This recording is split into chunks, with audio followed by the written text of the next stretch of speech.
Good morning students. देखो बच्चों, last class में अपन ने केमिकल प्रॉपर्टीज जो अपनी चल रही थी अल्कोहल की, उसके अंदर अपन ने 4 टाइप रिएक्शंस की बात कर ली थी।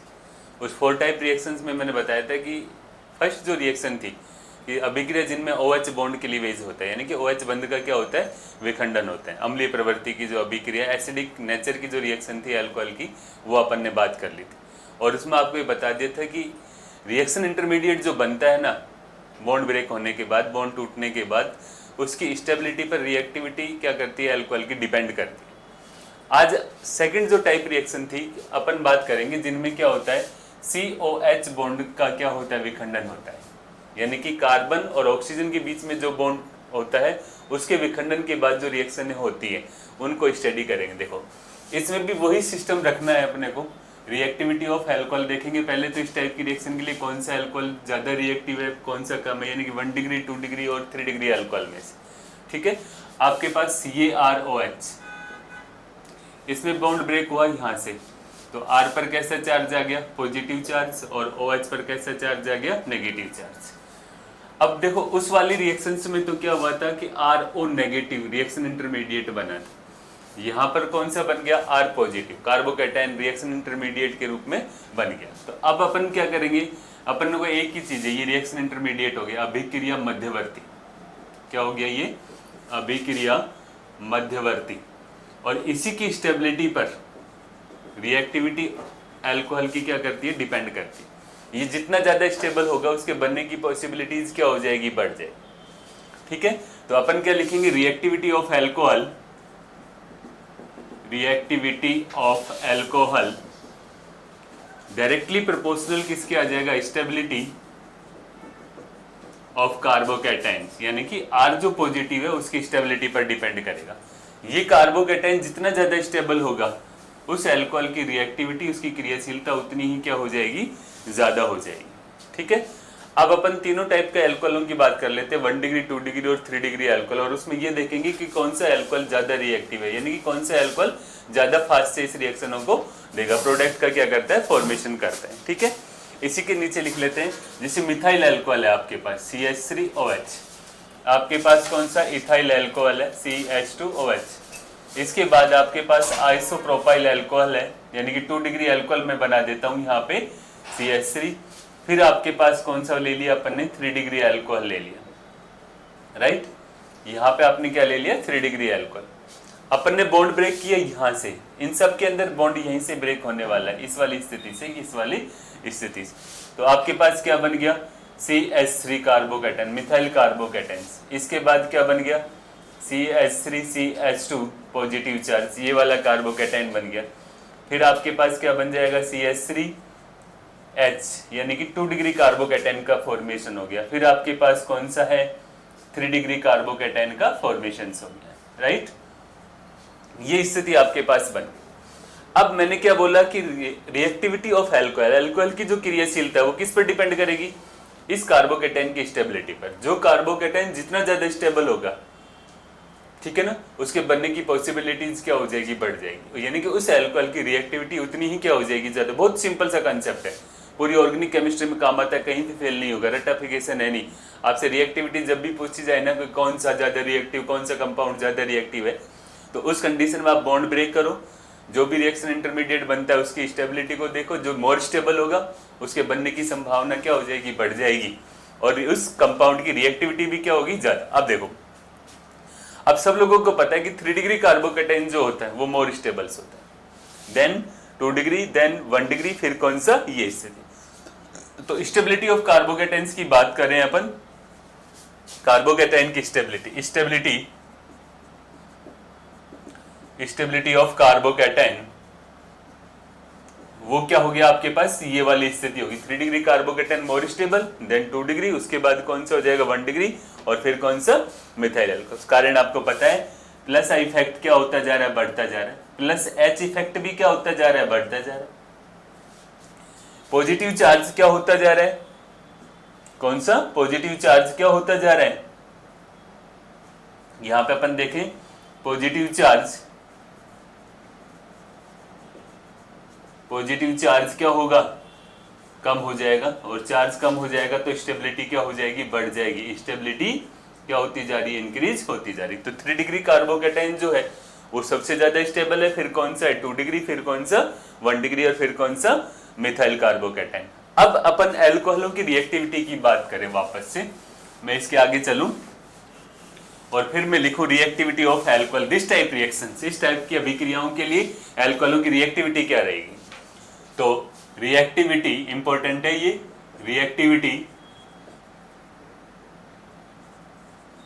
रिएक्टिविटी ऑफ एल्कोहल, एल्कोहल की क्रियाशीलता। क्या 3 डिग्री एल्कोहल जो होगा वो सबसे ज्यादा रिएक्टिव होगा, फिर कौन सा होगा 2 डिग्री, और फिर कौन सा होगा 1 डिग्री, और सबसे लास्ट में कौन सा हो जाएगा मिथाइल एल्कोहल। ये रिएक्टिविटी का ऑर्डर हो गया किस टाइप की रिएक्शंस के लिए, जिनमें OH बॉन्ड क्या होता है, ब्रेक होता है। जबकि कल जो अपन पढ़ रहे थे जिनमें CO बॉन्ड का, जिसमें अपन ने कल क्या पढ़ा था, जिसमें OH बॉन्ड ब्रेक हो रहा है, उसके अंदर क्या बनाया था 1 डिग्री एल्कोहल सबसे ज्यादा रिएक्टिव, फिर कौन सा 2 डिग्री, फिर कौन सा 3 डिग्री। और जिनमें COH बॉन्ड का विखंडन होता है उसमें क्या हो जाएगा 3 डिग्री, 2 डिग्री, 1 डिग्री, और फिर कौन सा हो जाएगा मिथाइल एल्कोहल। ये रिएक्टिविटी का क्या हो गया, ऑर्डर हो गया। यानी कि जब इन रिएक्शनों को करेंगे ना तो 3 डिग्री जो होता है एल्कोहल वो सबसे फास्ट तेजी से इस रिएक्शन को देगा, 1 डिग्री उससे कम, ठीक है। सबसे कम कौन देगा 1 डिग्री, एक तरह से देखा जाए तो। देखो बच्चों, कहने का अर्थ ये है कि इस टाइप की रिएक्शनों में 3 डिग्री अल्कोहल सबसे ज्यादा क्रियाशील हो जाएगा, फिर कौन सा हो जाएगा 2 डिग्री, फिर कौन सा हो जाएगा 1 डिग्री, और सबसे लास्ट में कौन सा हो जाएगा मिथाइल। क्लियर। चलिए अब अपन एक एक रिएक्शन को लेके चलते हैं। यहाँ पे समझ में आ गई होगी ये बात। फर्स्ट टाइप की रिएक्शन में सबसे ज्यादा रिएक्टिव कौन सा था 1 डिग्री, 2 डिग्री, 3 डिग्री, और इस टाइप की रिएक्शनों के लिए सबसे ज्यादा रिएक्टिव रिवर्स हो गया 3 डिग्री, 2 डिग्री और मिथाइल। क्लियर। चलिए अब सबसे इंपॉर्टेंट और फर्स्ट रिएक्शंस आती है इसके अंदर, reaction with halogen acid, reaction with HX, halogen अम्लों के साथ क्रिया। ठीक है ना, हैलोजन अम्लों के साथ क्रिया कैसे कराएंगे, ROH है, हैलोजन अम्लों के साथ क्रिया करेगा कैसे, HX ले लिया आप लोगों ने HX, तो आपके पास क्या होगा, यहां से H2O बाहर निकल जाएगा, क्या बन जाएगा RORX, और प्लस में क्या आ गया H2O बाहर आ गया। एक सिंपल सी रिएक्शन, ठीक है ना, कि जब हैलोजन अम्लों की एल्कोहलों के साथ क्रिया कराते हैं तो एल्किल हैलाइड का क्या हो जाता है, फॉर्मेशन हो जाता है। अब देखो बेटा, रिएक्टिविटी ऑफ हैलोजन एसिड की बात करें, रिएक्टिविटी ऑफ हैलोजन एसिड यानी कि HX की रिएक्टिविटी की बात करें, HX की क्रियाशीलता की बात करें अपन लोग, तो सबसे ज्यादा जो क्रियाशील होगा वो HI होगा, उसके बाद कौन सा होगा HBr, और उसके बाद कौन सा होगा HCl। ठीक है ना, सबसे ज्यादा रिएक्टिव कौन सा HI, उसके बाद कौन सा HBr, और उससे कम कौन सा होता है HCl होता है। ठीक है ना, दो रीजन हो जाते हैं, एक तो क्या होता है कि I का साइज बड़ा है तो H और I के बीच की जो बॉन्ड लेंथ है वो क्या रहेगी, ज्यादा रहेगी, आसानी से टूटेगा, I नेगेटिव आसानी से मिलेगा।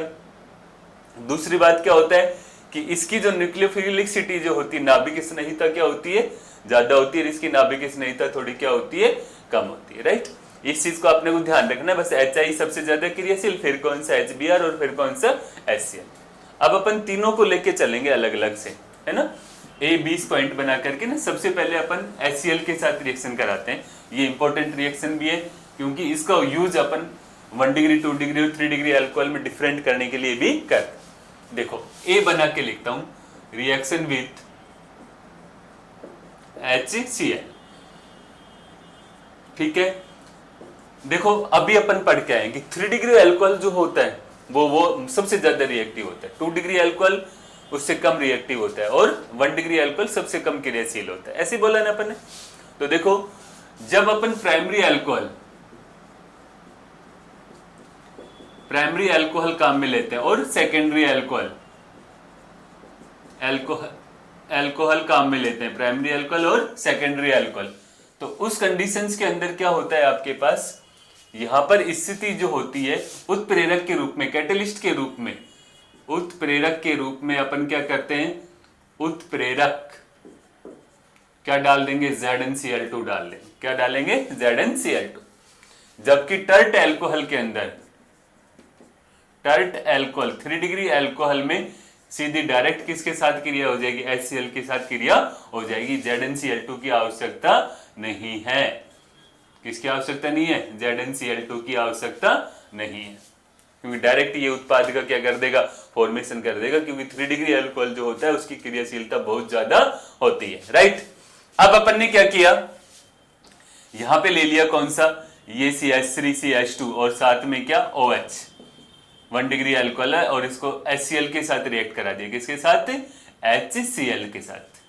तो यहां से क्या बाहर निकल गया, H2O, और इथाइल क्लोराइड का क्या हो गया, फॉर्मेशन हो गया, CH2 ये Cl। प्रेजेंस किसकी रहेगी, ZnCl2। ठीक है, आपके पास ये वाली कंडीशन आ सकती है, 2 डिग्री अल्कोहल ले लिया आपने OH और इसको HCl के साथ रिएक्ट करा दिया, किसकी प्रेजेंस है, ZnCl2 की। तो यहां से क्या हो जाएगा, आइसोप्रोपिल क्लोराइड का फॉर्मेशन हो जाएगा, CH और ये Cl, और ये क्या बन गया, CH3 बन गया। ठीक है ना। इसी तरह से आप 3 डिग्री अल्कोहल को भी क्या कर सकते हैं, काम में ले सकते हैं। यहाँ पे CH3, ये CH3 ले लिया आप लोगों ने, CH3 और साथ में क्या OH और HCl के साथ रिएक्ट करा दिया, तो इसमें ZnCl2 डालने की जरूरत नहीं है, कारण 3 डिग्री अल्कोहल की क्रियाशीलता क्या होती है, बहुत ज्यादा होती है। CH3 टर्ट ब्यूटिल क्लोराइड का क्या हो जाता है, फॉर्मेशन, और प्लस में क्या बाहर निकल गया, H2O, प्लस में क्या बाहर निकल गया, H2O, और प्लस में क्या, H2O बाहर निकल गया। ठीक है, ये फर्स्ट रिएक्शन होगी। अब एक इंपॉर्टेंट बात ये है कि आपके पास क्या होता है, ल्यूकास टेस्ट, ल्यूकास रिएजेंट काम में लेते हैं, वो होता है ZnCl2 और प्लस में क्या, कॉन्सेंट्रेट H2SO4। यहां पे लिख रहा हूं ZnCl2 प्लस कॉन्सेंट्रेट HCl, इसका क्या करते हैं अपन, उपयोग करते हैं। ठीक है ना। ये क्या करता है, 1 डिग्री 2 डिग्री और 3 डिग्री अल्कोहल में अंतर करने में काम में आता है। किसमें, 1 डिग्री अल्कोहल, 2 डिग्री अल्कोहल और 3 डिग्री अल्कोहल में अंतर करने में काम में आएगा, अंतर करने में काम आता है। यानी कि मान लो अपने पास क्या होता है, किसी टेस्ट ट्यूब में 1 डिग्री डाल दिया, 2 डिग्री अल्कोहल और 3 डिग्री अल्कोहल, और आपसे पूछा जाए कि किस टेस्ट ट्यूब में 1 डिग्री अल्कोहल है, किसमें 2 डिग्री और किसमें 3 डिग्री है, तो अपन कौन सा टेस्ट लगाते हैं, ल्यूकास टेस्ट लगा लेते हैं। कौन से लगा लेते हैं, ल्यूकास टेस्ट। इसको आगे डिटेल में बताऊंगा, यानी कि इसको ल्यूकास रिएजेंट बोल देते हैं। इसको अपन क्या करते हैं, 1 डिग्री 2 डिग्री और 3 डिग्री अल्कोहल में अंतर करने में काम में लेते हैं।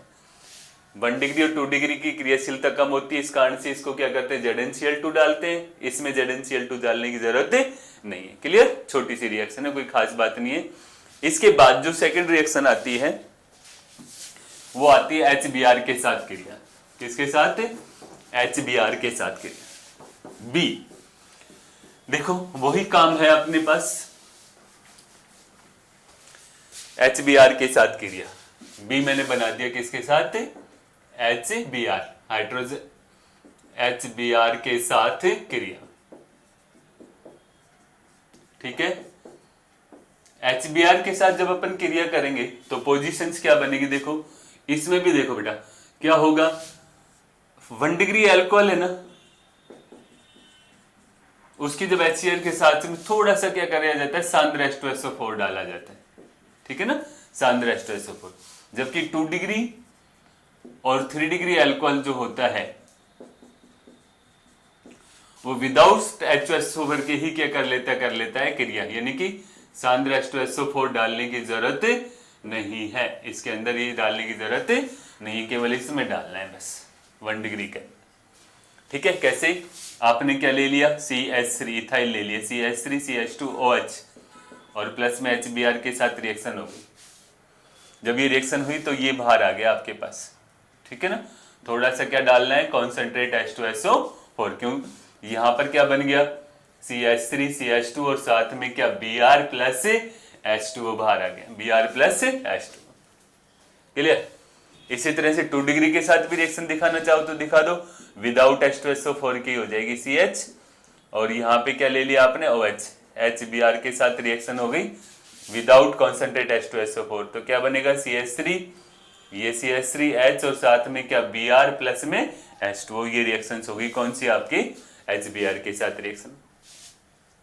ठीक है, HI को आपको पता ही है, बहुत ज्यादा हाईली रिएक्टिव होता है, और वो क्या करता है, एल्किल आयोडाइड का फॉर्मेशन कर देता है, उसमें कोई रिएजेंट वगैरह डालने की जरूरत नहीं है। क्लियर, इसको दिखाने की जरूरत नहीं है, दिखा दो चाहे तो, और मैथे, ठीक है ना भैया। तो ये रिएक्शंस हो गई कौन सी, अपनी हैलोजन एसिड के साथ रिएक्शंस। सी रिएक्शंस जैसे मान लो आपने किया HI के साथ क्रिया,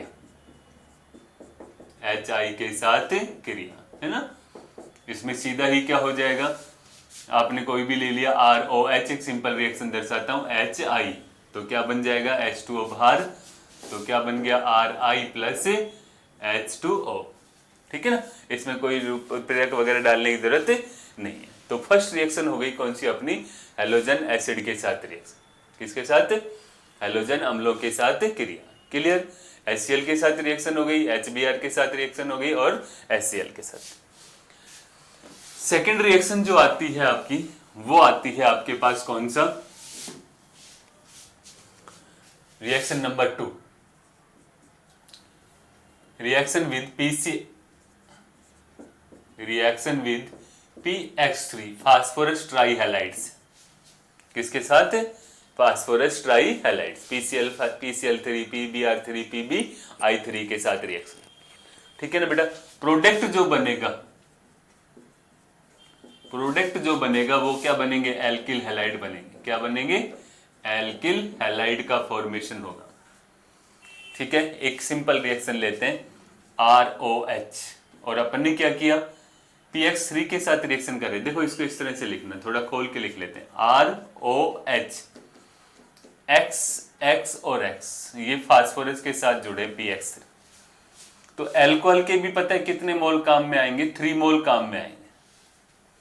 यहां पे क्या बाहर निकल जाएगा, H3PO3 बाहर निकल जाएगा, क्या बाहर निकल जाएगा, H3PO3, R के साथ क्या अटैच है, X और X, तो क्या बनेगा RX 3 मोल, और प्लस में क्या बाहर निकल गया, H3PO3 बाहर आ जाएगा, क्या बाहर आ जाएगा, H3PO3।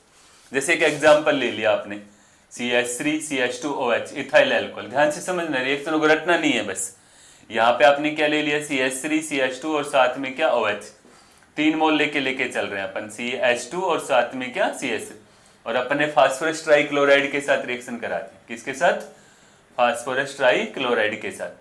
तो देखो यहां से ये क्या बाहर आ जाएगा, H3PO3 बाहर आ जाएगा, OH, तो यहां से क्या बाहर निकल गया, H3PO3, क्या बच गया Cl, तो तीनों Cl अटैच हो जाएंगे इसके साथ, तो क्या बनेगा CH3 CH2 और Cl, और साथ में क्या निकल गया, H3PO3 बाहर आ गया, फास क्या हो जाएगा, एथिल क्लोराइड का फॉर्मेशन हो गया, किसका फॉर्मेशन हो गया, एथिल क्लोराइड का। तो ये रिएक्शंस हो गई आपके पास किसके साथ, PCl।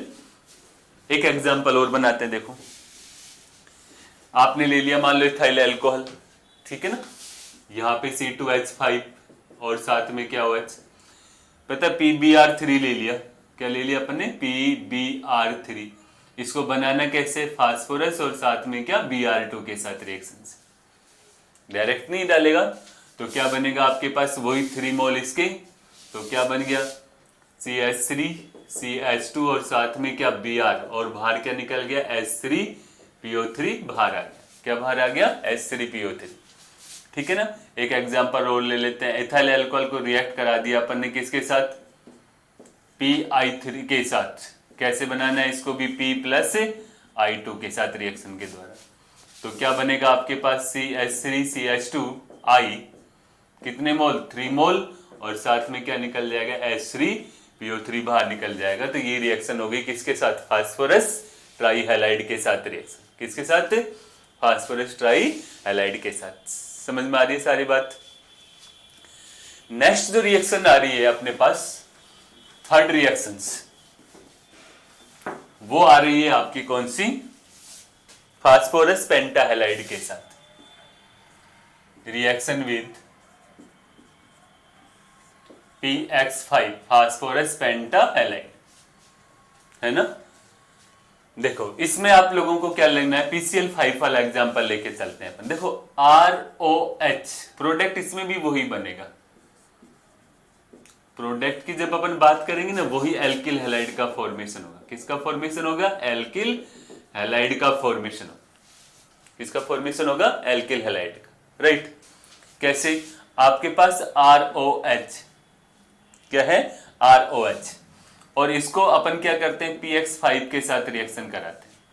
तो देखो मैं प्रोडक्ट बनाता हूं, क्या बनेगा? RX बनेगा, POX3 बनेगा, और साथ में क्या बन जाएगा? एक HX बाहर निकल जाएगा।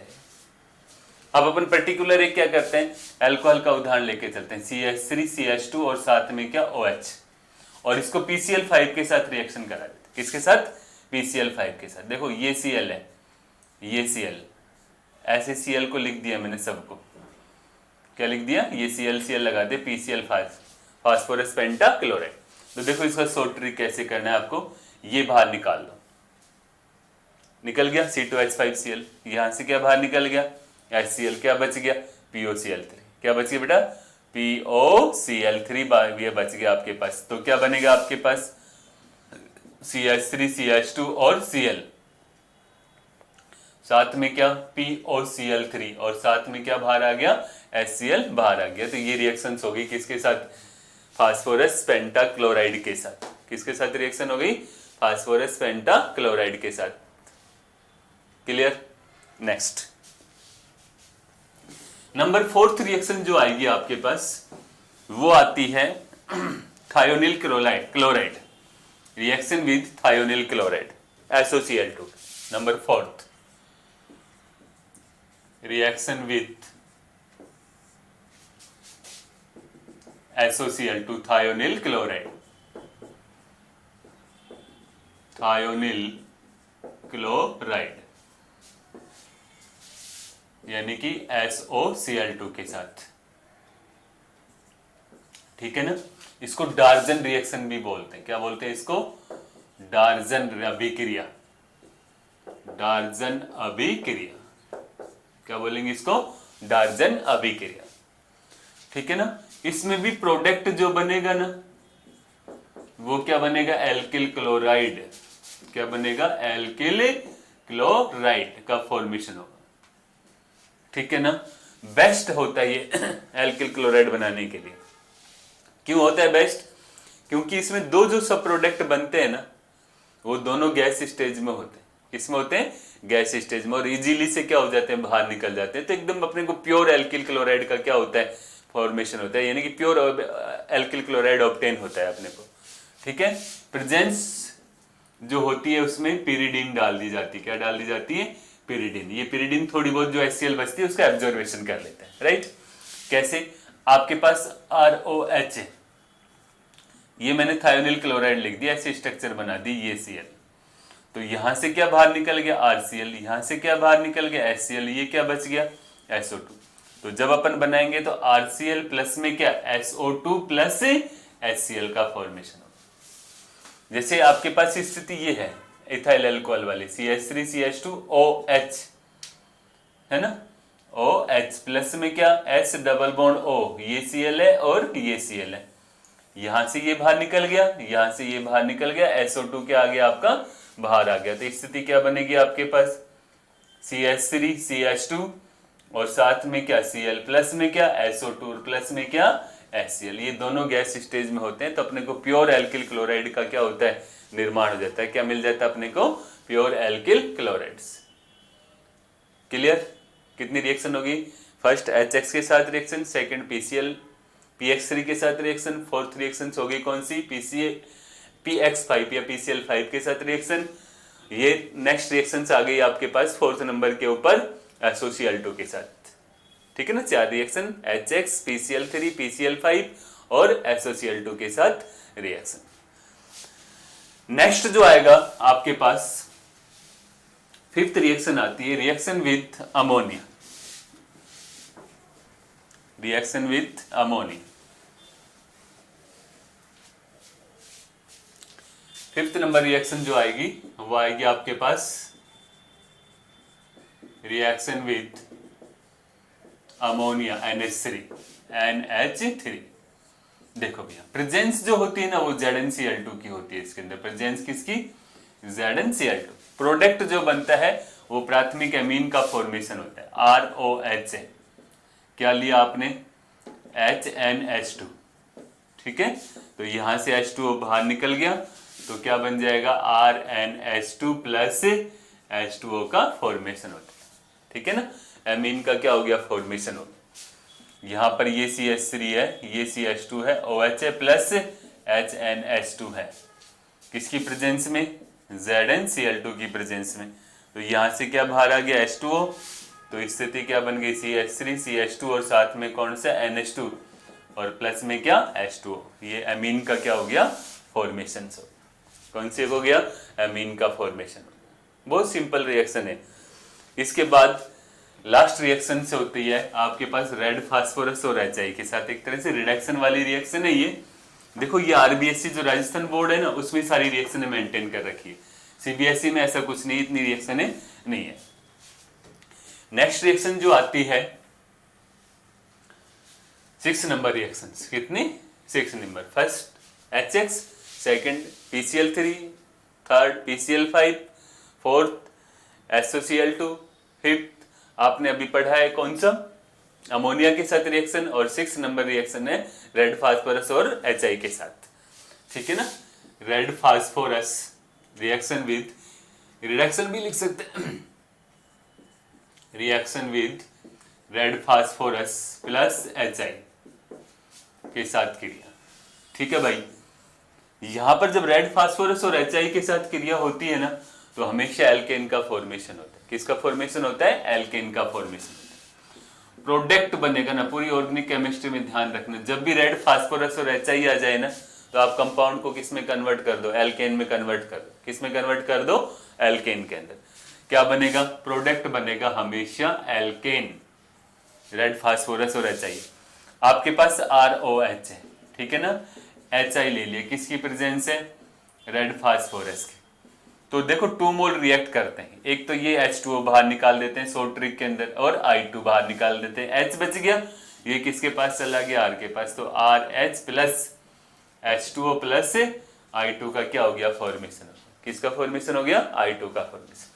ठीक है, लास्ट में आपके पास ये स्थिति बन गई CH3 CH2 और साथ में क्या OH plus HI, red phosphorus है, यहाँ पे भी 2 मोल रिएक्ट कराओ, ये बाहर आ गया आपके पास, क्या बन गया CH3 CH2 और साथ में क्या एक H लगे, इसको डायरेक्ट बदल दो, एथेन में कन्वर्ट हो जाएगा, प्लस में H2O प्लस I2 का फॉर्मेशन हो गया। ये रिएक्शंस आपके पास कंप्लीट हो गए। क्लियर, तो ये टोटल 6 रिएक्शन हो गई, जिसमें क्या होता है OH बॉन्ड का विखंडन होता है।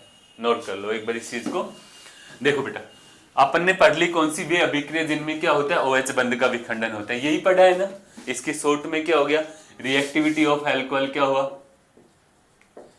रिएक्टिविटी ऑफ अल्कोहल क्या बनाया आपने, सबसे ज्यादा रिएक्टिव 3 डिग्री 2 डिग्री और 1 डिग्री, और सबसे लास्ट में कौन सा आ गया, मिथाइल अल्कोहल।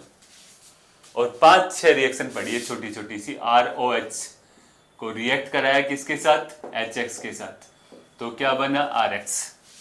दूसरा रिएक्शन कराया PX3 के साथ, अब वो ले लो आप, सबसे ज्यादा यही पूछा जाता है PCl3 PCl5 के साथ, और कौन सा SOCl2 के साथ रिएक्शन, और कौन सा NH3 के साथ रिएक्शन, और कौन सा रेड फास्फोरस और प्लस HI के साथ रिएक्शन। इसमें क्या बनेगा RCl, इसमें भी क्या बनेगा RCl, इसमें भी क्या बनेगा RCl, यहाँ पे क्या बना RnH2 और यहाँ पे क्या बन गया RH। ये शॉर्ट रिएक्शंस होगी सबकी, अल्कोहलों की ये रिएक्शन होगी, ये कंक्लूजन निकल के आ गया आपके पास। ठीक है ना, ये छोटी छोटी सी रिएक्शन हो गई, ये टॉपिक्स सेकंड टाइप रिएक्शंस होगी। नेक्स्ट क्लास के अंदर अपन बात करेंगे किसमें, एल्किल और हाइड्रोक्सी दोनों की जो कंबाइंड रिएक्शनें होती हैं। फर्स्ट में तो अपन ने क्या किया था, OH बॉन्ड ब्रेक होता है, सेकंड में COH बॉन्ड विखंडन होता है, थर्ड अपन ने बताया था एल्किल और हाइड्रोक्सी दोनों की कंबाइंड रिएक्शंस, और फोर्थ टाइप जो रिएक्शन थी ऑक्सीजन पर उपस्थित लोन पेयर के कारण रिएक्शंस। क्लियर, बहुत इजी से तरीके से बता दिया, रटना नहीं है। फर्स्ट वाले में आपको कार्बोकेटाइन की स्टेबिलिटी देखनी है, इसके अंदर जो कार्बोकेटाइन ज्यादा स्टेबल होगा उसकी रिएक्टिविटी उतनी ही ज्यादा होगी। धन्यवाद, समझ में आया है तो लाइक करें, सब्सक्राइब करें और शेयर करें।